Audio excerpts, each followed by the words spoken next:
Ikaw, nagsabihan na kita pero hindi ka nakinig. Dapat nagjajakol ka lagi sa kwarto mo, hindi sa banyo. Sinabihan na kita na may mga hidden camera doon, pero anong ginawa mo? Nagjakol ka pa rin.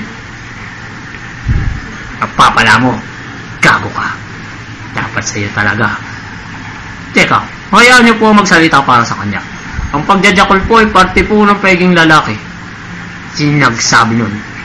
Ako hindi ako nagjakol buong buhay ko. Yun. Kaya pinagbabawal ko para sa inyo ang magjakol.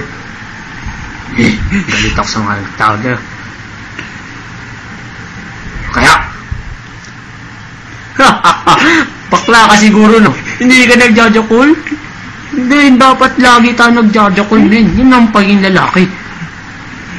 Kaya tayo lagi magjakol.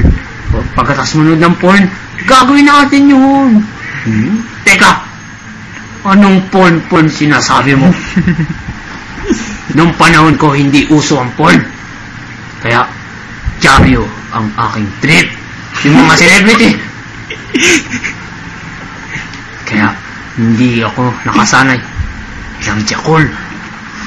Kaya, huwag ka lang umirit. Teka, hayaan na po ang magsalita. Ako rin po naman ay nagjakjakol, pero doon lang po sa may ibang bahay. Kasi po pag dito, alam ko lang po may hidden camera, kaya hindi ko na rin po ginagawa, di ba? Napaka-effective. Pero kung gawin ko rin to, dapat ikasama akong girl para mas maganda. Oh, agree po ako sa kanya, sir. Kasi ako rin po, kasama ko po misis ko pang nagjajakol ako. Kung kayo po, siguro po sabi ko, bading kayo. Si bading. Ako? Bading? Yung sinasabi ko lang po yun. Kasi po, nasabi nyo kanina, hindi kayo nagjajakol. Pero lalaki po kayo. Ano pong gusto nyo palabasin? Hindi kayo lalaki. Kaya ito lang po masasabi ko, magjakol na lang po kayo mamaya. Parang patunayan nyo sa amin na lalaki kayo.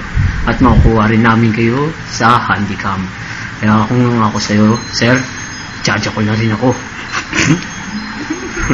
Good idea. Papatunay ko sa inyo na lalaki ako. Yan, magkakaintindihan tayo.